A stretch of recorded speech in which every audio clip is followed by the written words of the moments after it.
Olá pessoal, vamos para o segundo tópico desse capítulo de condução de calor unidimensional, e esse segundo tópico vai tratar sobre a parte de resistência térmica. Quando nós temos o caso particular de transferência de calor unidimensional sem geração de energia interna e com propriedades constantes, um conceito muito importante vai ser sugerido na equação 3.8. A equação 3.8 ela especificava que o fluxo de calor Q de x era igual a taxa sobre a área, que era dado por K sobre L, que multiplica diferença de temperatura TS1 menos TS2. Essa era a equação 3.8. Em particular, desse caso, dessa equação, existe uma analogia entre difusão de calor e difusão de carga elétrica. Nós poderíamos falar que essa diferença de temperatura, na verdade, é uma diferença de potencial, e um K sobre L aqui, multiplicando essa diferença de potencial. Da mesma forma que uma resistência elétrica vai estar associada à condução de eletricidade, nós podemos falar que uma resistência térmica vai estar associada à condução de calor. Para uma parede plana, o que acontece? Sabe-se que nós temos uma resistência térmica da parede contra a condução de calor, ou seja, uma resistência térmica que está impedindo a condução na parede. Vamos imaginar que você tem uma placa e ela está inicialmente a uma temperatura T, tá? Eu vou colocar T de I aqui, que é a temperatura inicial. Depois de algum tempo eu pego e coloco uma placa quente acoplada nessa parede. Então eu coloquei essa placa quente aqui, e essa placa quente ela está com uma temperatura na superfície que eu vou chamar de T da placa, de tal modo que o T da placa é maior do que a temperatura inicial. Da prática, o que nós sabemos? Quando você coloca alguma coisa em contato com uma superfície quente, essa placa ela começa a esquentar. Inicialmente, essa face aqui da minha placa ela vai estar também ATP. Vamos supor um contato perfeito, ok? Ela vai estar também ATP. E essa temperatura aqui da placa que estava uniforme, ela vai começar a sofrer uma alteração. O que nós sabemos? Nós sabemos que vai levar um certo tempo até que essa face aqui chegue também a ATP. Para chegar a ATP, você vai ter um tempo disso. Por que ela não acontece instantaneamente? Porque a gente tem uma resistência do material em conduzir calor para aquele lado, ok? A gente sabe que se essa resistência for muito forte, o material vai ser um isolante. Se a resistência for pequena, se for uma resistência bem pequena, o material é um condutor de eletricidade, um condutor térmico. Para uma parede plana, nós sabemos que existe uma resistência térmica que vai contra a condução de calor, ou a gente pode chamar ela de resistência térmica de condução da parede. A resistência térmica da condução na parede vai ser dada pela diferença de potencial dividido pela taxa de transferência de calor. Quando nós fazemos essa diferença aqui, nós chegamos que a resistência de condução ela é dada por L dividido por K vezes A. E isso vai ser análogo à lei de Ohm. Ou seja, diferença de cargas elétricas aqui, a minha variação de potencial elétrico, dividido pela minha corrente.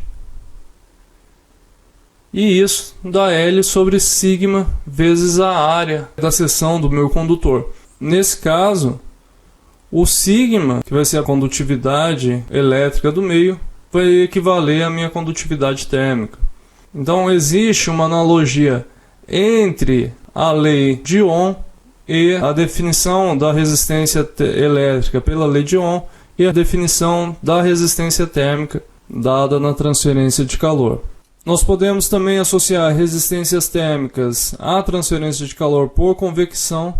Quando nós fazemos isso, nós temos que a resistência térmica de convecção vai ser 1 sobre H vezes a área A. Essa é a resistência térmica de convecção. E nós podemos fazer representações na forma de circuitos que vão fornecer uma ferramenta útil, tanto para a conceituação quanto para a quantificação de problemas de transferência de calor. Por exemplo, nós podemos representar aquela figura que nós trabalhamos por um chamado circuito térmico equivalente, ok? E como que vai funcionar esse circuito térmico equivalente? Inicialmente, você tem a temperatura do fluido aqui, ok? Você está no fluido. Você tem uma resistência à troca de calor com a placa por convecção, que é dado por isso daqui. E essa resistência vai diminuir a sua temperatura, porque se eu não tivesse a convecção, a temperatura do fluido seria igual à temperatura da superfície, se essa resistência à convecção fosse muito baixa. Ou seja, se eu aumentar o meu H, esse termo aqui tende a zero, ou seja, eu não tenho resistência entre a troca de calor por convecção entre esse fluido e essa parede e essa superfície TS1 aqui. Em seguida, nós temos o que? Nós temos um sólido aqui. Então eu tenho primeiramente a resistência do fluido com o sólido, que vai ser uma resistência de convecção. Em seguida eu tenho uma resistência à condução dentro da minha parede do fluido, e essa resistência é dada por L sobre K vezes A. E em TS2 eu tenho uma resistência à condução, à convecção, porque eu tenho de TS2 está trocando o calor com o fluido T infinito 2. E essa resistência é dada a 1 sobre H2A.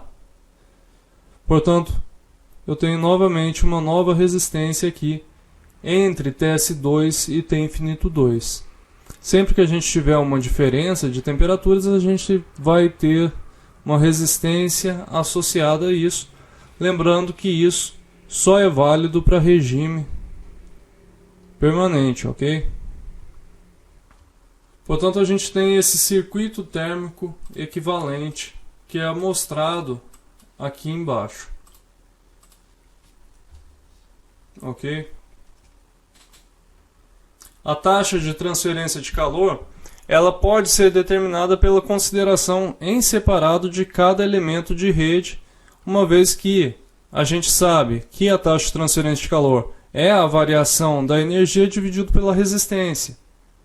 Ou seja, a gente definiu a resistência como sendo a variação da temperatura sobre a taxa de transferência de calor. A gente pode passar a taxa para cá e passar a resistência para baixo. E para cada variação de potencial, a gente pode determinar a taxa de transferência de calor, que vai ser a mesma. Como nós estamos em regime permanente, o calor trocado que eu tenho entre T infinito 1 e TS1, ele tem que ser o mesmo entre TS1 e TS2 e tem que ser o mesmo entre TS2 e T infinito 2. Portanto, essa diferença de potencial ela deve ser a mesma. Por quê? Porque o calor trocado é um só. Então nós temos aqui T infinito 1 menos TS1 dividido pela resistência que eu tenho entre esses dois pontos, que é a minha resistência à convecção. Depois eu tenho a resistência à condução dentro da parede dividido por L sobre Ka. E depois eu tenho o que? TS2 menos T infinito 2, que vai dar 1 sobre H2A. Podemos fazer correlações entre esses valores. Por exemplo, se eu tenho TS1 e TS2 e quero achar T infinito 1, e tendo essas propriedades aqui, eu posso combinar essas duas equações, por exemplo, ou essa com essa, para determinar alguma constante que eu esteja precisando. Se isso é válido para esses dois pontos, a mesma taxa de transferência de calor ela está sendo transferida também entre esses dois extremos. Então, se eu fizer T infinito 1 menos T infinito 2 dividido pela resistência total do meu sistema, eu também tenho que achar o meu valor da taxa Q de x. Portanto, nós podemos falar que o Q de x também pode ser T infinito 1 menos T infinito 2 dividido pela resistência total do meu sistema. Nesse caso, a resistência total ela vai ser dada por 1 sobre H1A mais L sobre Ka mais 1 sobre H2 vezes A, que seria o caso da gente ter um sistema com resistências em série, ok? Então, se você tem um circuito elétrico com resistências em série, você soma as resistências. No caso da troca radiante, se nós tivermos um processo que está trocando calor por radiação entre a superfície e a vizinhança, nós podemos também considerar uma resistência à troca de calor por radiação. Nesse caso, se o coeficiente de transferência de calor por convecção for muito pequeno, tá? Uma resistência térmica para radiação, ela vai poder ser definida dessa forma aqui. A resistência térmica de radiação vai ser igual à temperatura da superfície menos a temperatura do meio, dividido pela troca de calor por radiação do meu sistema, meu Q de radiação. E isso vai ser igual a 1 sobre o que eu vou definir como H de radiação vezes a minha área A. Qual que é o meu H de radiação? Vocês se lembram lá que eu falei que iríamos, no capítulo 2, eu falei que existia uma forma de transformar a expressão de Stefan Boltzmann em uma função que determinaria um coeficiente de transmissão de calor por radiação. Isso vai simplificar um pouco o problema, que é o que acontece aqui.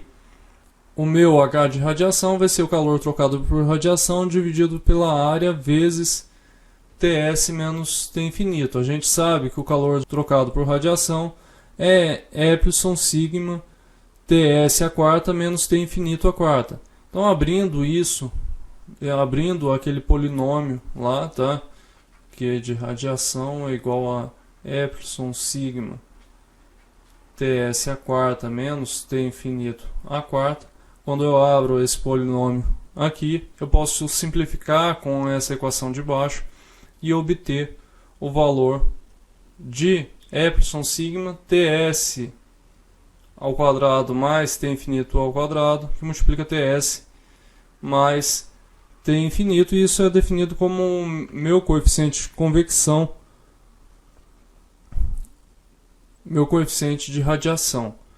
Se a gente tem convecção e radiação, a gente pode combinar os dois efeitos, tanto o H de radiação quanto o H de convecção, formando o chamado coeficiente de transferência de calor efetivo. No coeficiente de transferência de calor efetivo, a gente tem uma combinação entre o meu H de radiação e o meu H de convecção. Portanto, nós podemos usar 1 sobre H efetivo, tá? Vezes a área A, como sendo a minha resistência efetiva, ou seja, a resistência que está combinando tanto os efeitos de convecção e radiação. Normalmente a gente usa isso quando a convecção ela é muito baixa e a troca de calor por radiação ela é significativa. Por exemplo, se você tiver convecção natural, essa troca de calor por radiação ela tende a ser quase que equivalente com o coeficiente de convecção. Portanto, vale a pena você calcular esse H efetivo para o seu sistema. Por exemplo, o H de convecção vai estar lá em torno de 7 e o H de radiação 4, 5. Então é bem comparável os dois valores. Agora, se o H for muito alto, você está em contato com um líquido, por exemplo, o H lá da água, 2000 watts por metro quadrado. O H de radiação ele vai estar entre 4 e 5. Então a troca que você tem nesse caso ela é muito pequena. E a incerteza associada ao H de convecção ela é muito alta e é maior do que o H de radiação. Então você pode deixar o H de radiação de fora. Então há casos que você precisa necessariamente considerar a radiação e há casos que você pode desprezar ela, ok? Agora nós vamos falar um pouco sobre paredes compostas. Nós podemos ter uma quantidade qualquer de resistências térmicas em série ou paralelo. Isso se eu tenho uma parede com múltiplas camadas. Então isso vai estar relacionado com a presença de camadas de diferentes tipos de materiais, que é o que está acontecendo aqui nessa figura 3.3. Você tem um fluido quente aqui desse lado e um fluido frio desse outro lado aqui. Eu tenho 3 tipos de materiais com 3 condutividades térmicas diferentes. O meu sistema térmico equivalente vai continuar basicamente a mesma coisa, já que a gente está trabalhando em regime permanente com propriedades constantes. Nesse caso, eu vou ter, por exemplo, TS1 aqui nessa a temperatura da superfície 1. Depois eu tenho T2 aqui. Então, a esse pedaço eu tenho uma resistência térmica associada. A esse outro pedaço eu também tenho uma resistência térmica. E a esse outro pedaço eu também tenho uma resistência térmica. Então eu apenas faço o meu circuito térmico equivalente e depois eu tenho a temperatura do fluido, a resistência por convecção aqui. Então, a taxa de transferência de calor unidimensional para esse sistema ela vai poder ser representada dessa forma aqui.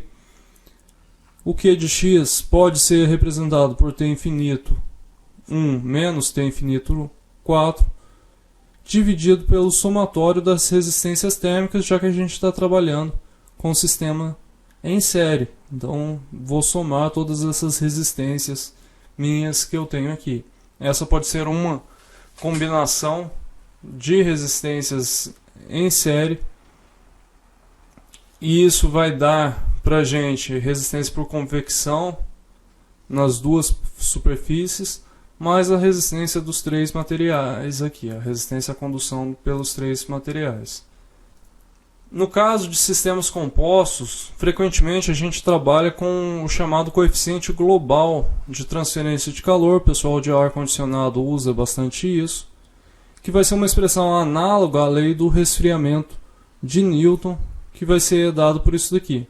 A minha taxa de transferência de calor vai ser igual ao coeficiente global de transferência de calor vezes a área vezes o ΔT. Vocês se lembram que isso é equivalente à expressão da lei do resfriamento de Newton, que falava que o calor trocado por convecção era H vezes A ΔT. Portanto, a expressão é análoga. Nós temos que esse U ele possui a mesma unidade do H, que é watts por metro quadrado Kelvin. Esse coeficiente global de transferência de calor vai estar associado à resistência térmica do meu sistema dessa maneira aqui. O U é 1 sobre a resistência vezes a área. Geralmente, em catálogos de fabricantes de refrigeração, de equipamentos para refrigeração, eles têm os isolantes deles que são feitos por materiais compostos. Você tem várias camadas de materiais. Então, ao invés deles fornecerem para você a condutividade de cada material, a espessura de cada material, eles fornecem apenas o valor do coeficiente global de transferência de calor, e você precisa saber fazer essa conversão aqui para estimar qual que é a taxa de transferência de calor, de perda de calor para o seu isolamento. Então você determina qual que é o coeficiente global de transferência de calor do catálogo e estima qual que é esse valor da taxa, multiplicando aí a taxa vezes a área vezes o ΔT. Em geral, o que a gente pode fazer?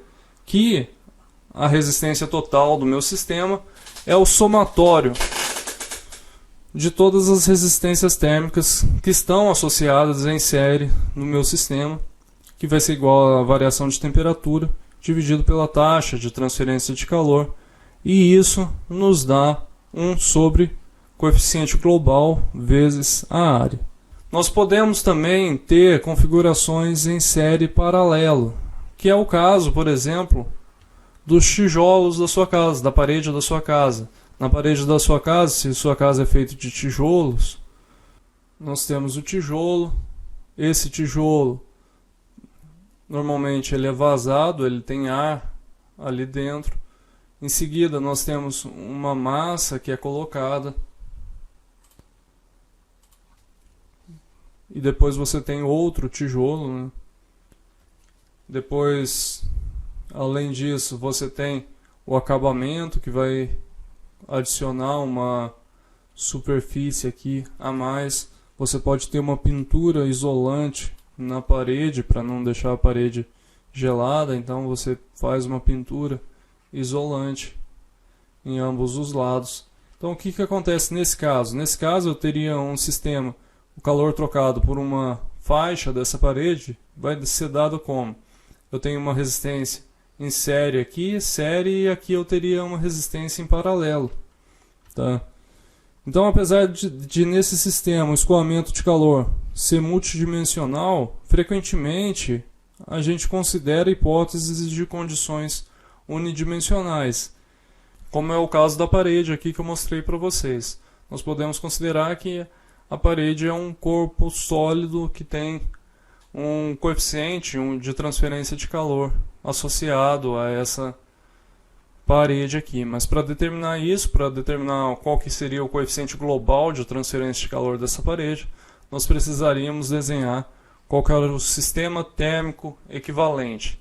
Então vamos considerar aqui esse problema aqui de uma parede composta. Então nesse caso nós temos uma face da parede aqui, uma parte da parede, ela possui uma espessura LE e a outra aqui LH. E entre essas duas espessuras nós temos dois tipos de materiais diferentes, o KF e o KG. Nós podemos representar isso por um sistema em série, tá? Um sistema série paralelo. Nesse caso a gente pode representar de duas maneiras distintas.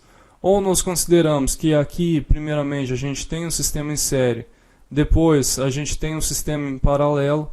Então você tem aqui a resistência à condução do primeiro sistema e do segundo sistema, e depois você tem a resistência à condução desse último sistema aqui.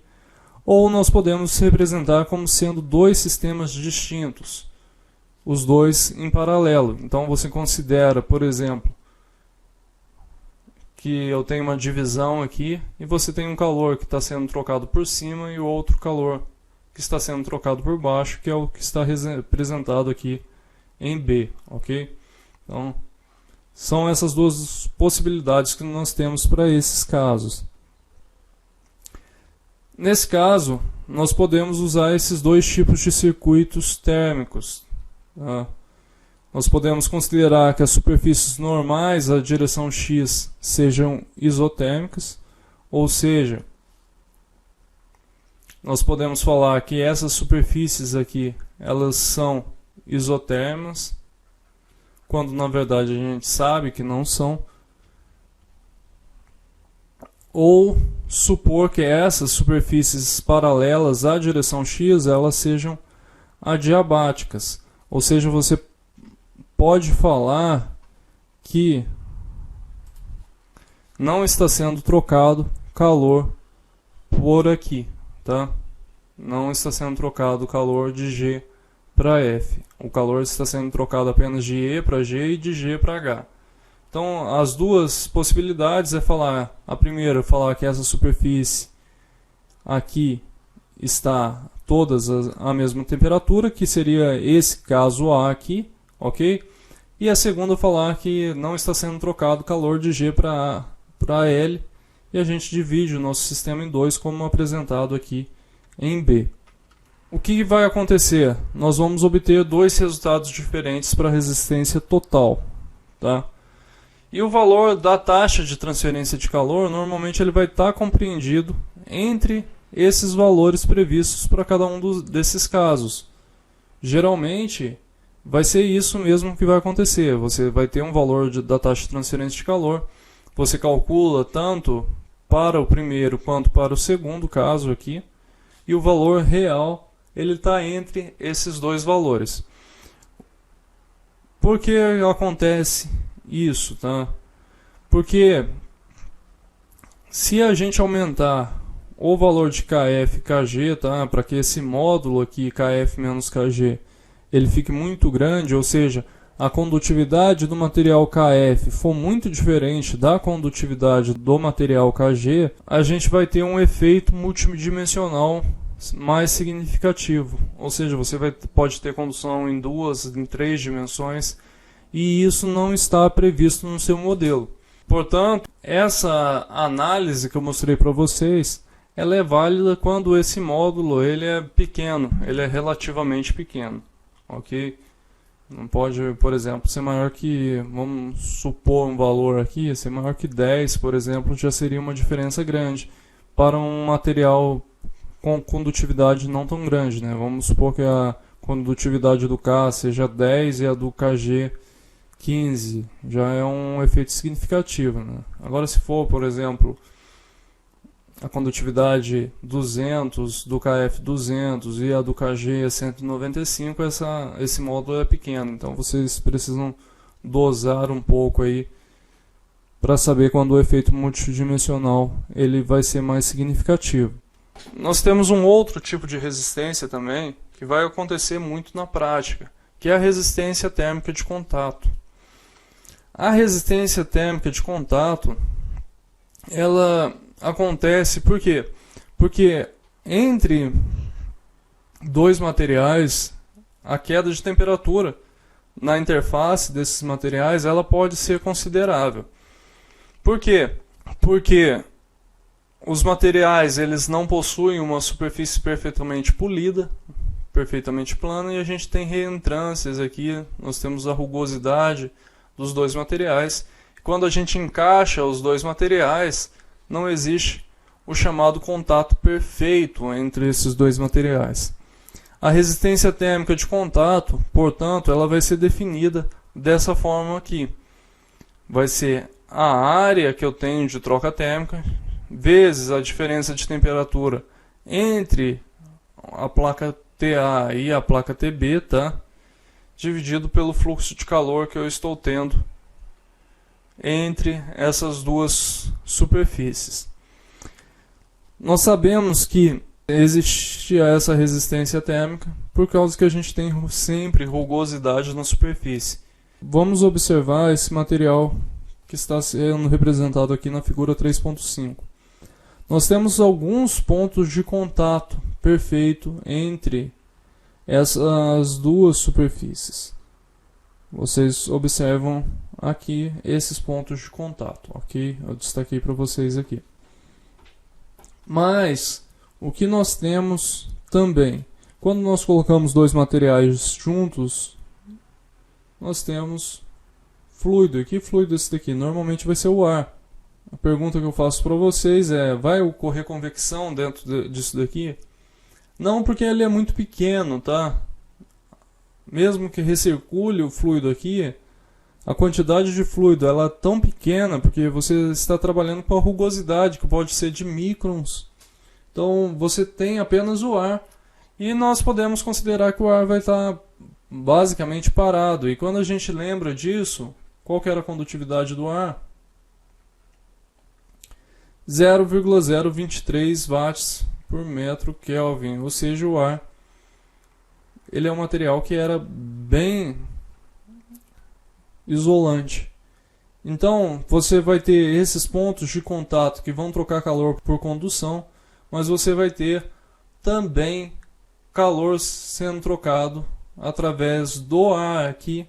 Pode ter radiação aqui dentro também, tá? Você tem troca de radiação entre as superfícies. O que nós sabemos? Nós sabemos que a transferência de calor vai ocorrer devido à condução através da área de contato real e a condução ou radiação através dos interstícios, dos vazios que a gente tem entre o material. Para a gente diminuir essa resistência térmica de contato, a gente pode aumentar a pressão de contato, assim você força mais pontos se colidirem e você tem um contato melhor entre as duas superfícies, ou se a gente diminuir a rugosidade das superfícies, fazer tratamentos aí, por exemplo, fazer um polimento da superfície, por exemplo, assim a gente tem uma superfície mais lisa e com uma menor rugosidade. Nós também podemos reduzir isso pela seleção de um fluido interfacial com elevada condutividade térmica. Isso é uma das formas também de melhorar a sua condutividade térmica, que seria escolher um fluido interfacial. Nós podemos colocar, por exemplo, a pasta térmica.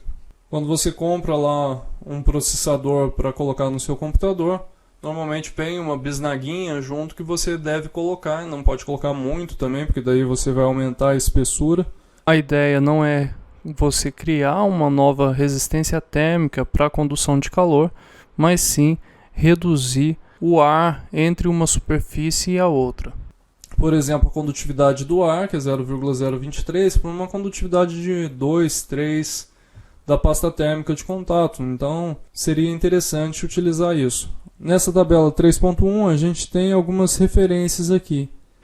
Se a gente aumentar a pressão aqui de 100 kN para 10.000 kN, vocês observam que a resistência térmica de contato para o aço inoxidável sai aí de 6 entre 25 vezes 10 a quarta e cai lá para 0,7, em torno de 0,7 a 4 vezes 10 a quarta metro quadrado Kelvin por watt. E isso vai acontecer sempre que a gente aumenta a pressão de contato.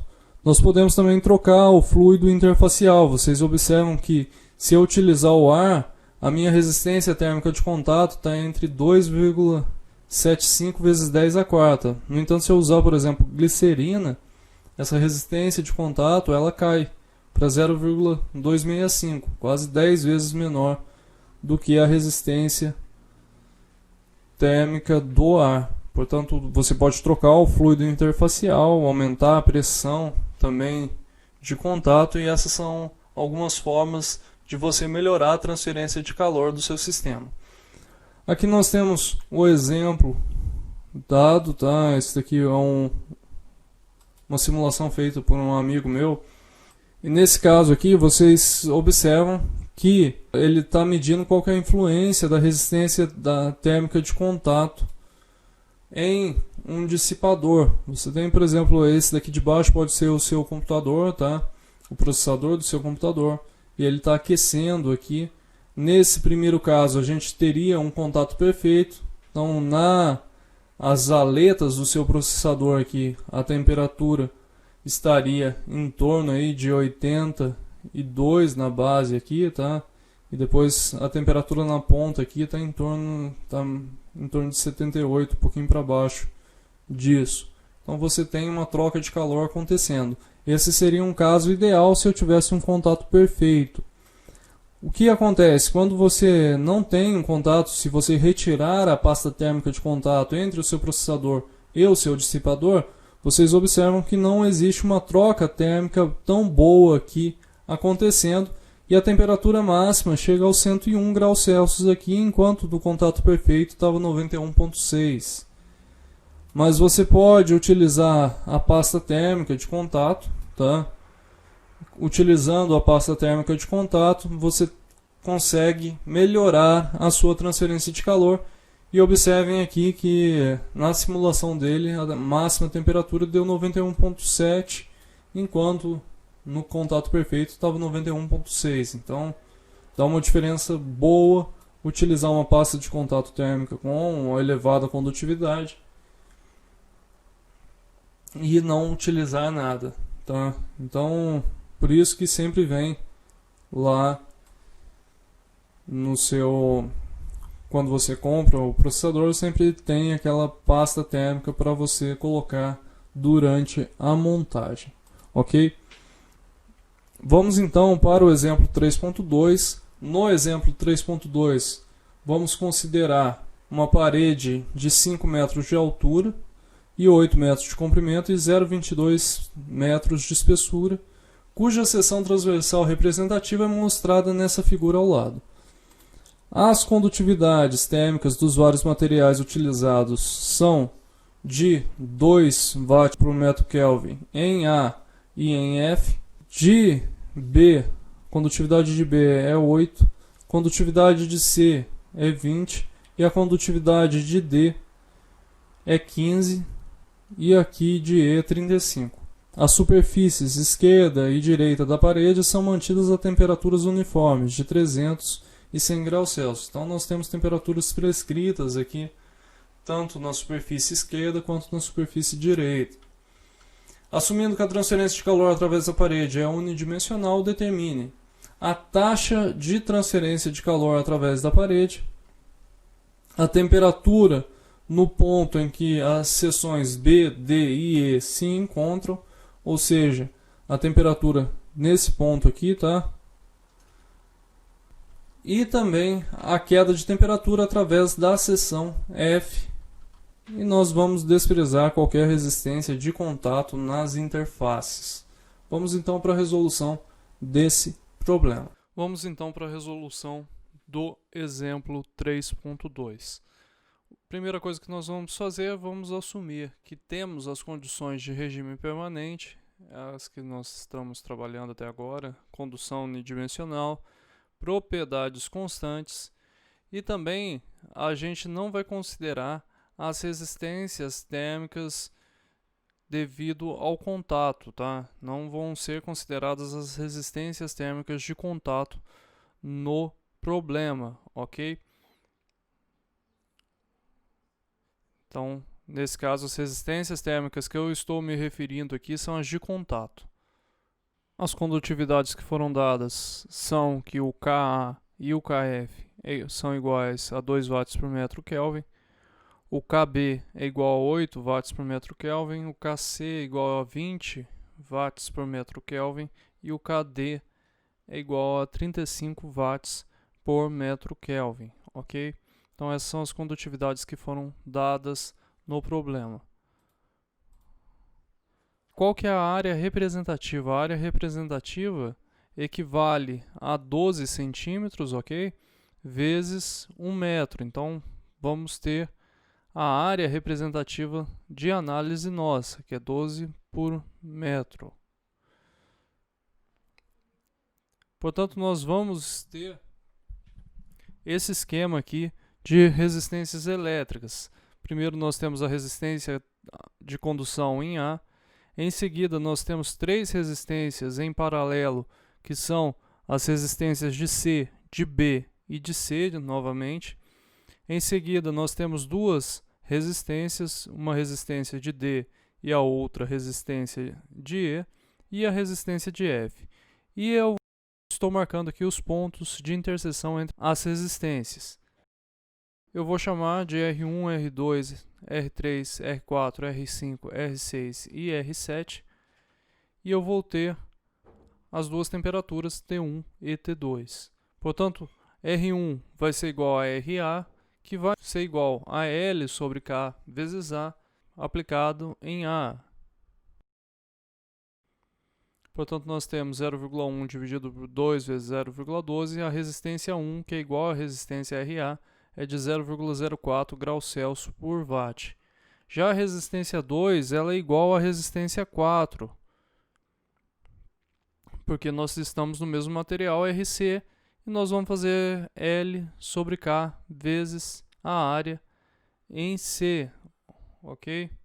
Nesse caso, então, nós temos 0,05 dividido por 20 vezes 0,04 vai dar 0,06 graus Celsius por watt. Nós vamos fazer a resistência também em B. A resistência em B vai ser 0,5 vezes 8, que é o K do B, né? Vezes também 0,04. Isso vai nos dar 0,16 graus Celsius por watt. Nós podemos fazer isso tanto para R5, para R6 e para R7, ou seja, as resistências em D, em E e em F. Em D, nós vamos ter que a resistência é igual a 0,11 graus Celsius por watt. Em 6, nós vamos ter aqui as resistências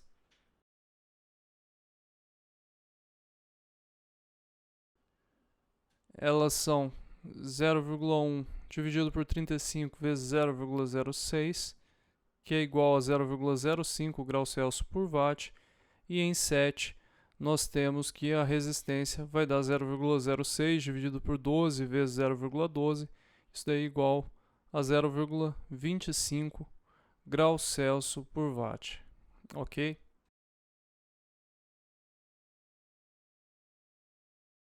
Fazendo isso, nós devemos determinar quais são os valores das resistências equivalentes referentes a esse sistema de três resistências em paralelo e desse outro sistema de duas resistências em paralelo. Para determinar a resistência equivalente de um sistema em paralelo, a gente soma os inversos das resistências respectivas desse sistema e nós vamos ter que o RM1 vai ser 0,025 graus Celsius por watt. Já do RM2, nós vamos somar novamente essas resistências em paralelo. A gente soma o inverso. Quando a gente faz isso, a gente encontra que o RM2 é de 0,034 graus Celsius por watt. Ok? A resistência total vai ser obtida pela soma dessas resistências, tanto as duas resistências em série mais as resistências equivalentes dos sistemas em paralelo. Então nós temos RM1 mais RM2 mais R1 mais R7, e quando a gente soma tudo isso, a gente obtém que a resistência total do sistema é de 0,349 graus Celsius por watt. A partir disso, nós podemos jogar lá na fórmula da taxa de transferência de calor e determinar qual que é a taxa de transferência para uma seção representativa. Nesse caso vai ser 300 menos 100 dividido por 0,349 e isso dá 572 watts para cada pedaço da minha seção representativa, que é 0,12 por 1 metro, ok? A taxa de transferência de calor total através da parede inteira vai ser a área da parede inteira dividido pela área da minha seção representativa. Portanto, vai ser 572 vezes a área da parede, que é 5 vezes 8, dividido por 0,12, e isso daí vai dar 1,91 vezes 10 a quinta watt, que é a taxa de transferência total da parede. Agora nós devemos determinar qual que é a resistência entre a parede interna e o ponto B, D e E, justamente para determinar qual que é a temperatura nesse ponto. Vamos escrever qual que é a resistência entre a parede externa e o ponto BDE como sendo a soma das duas resistências, tanto a resistência em 1 mais a soma das resistências do RM1. Isso vai nos dar 0,4 mais 0,025, que dá 0,065 graus Celsius por watt. Portanto, a taxa de transferência de calor, que é a mesma para toda a parede, pode ser aplicada nesse problema aqui, tá? Eu coloquei o Q, mas na verdade é o R ali embaixo, ok? Então nós temos T igual a T1 menos Q, que multiplica o R total, e essa temperatura é de 263 graus Celsius. E por último, nós devemos determinar qual que é a queda de temperatura na seção F. Novamente, o que nós devemos fazer é utilizar a equação da taxa, variação de temperatura pela resistência em F, e a gente vai encontrar qual que é essa variação de temperatura.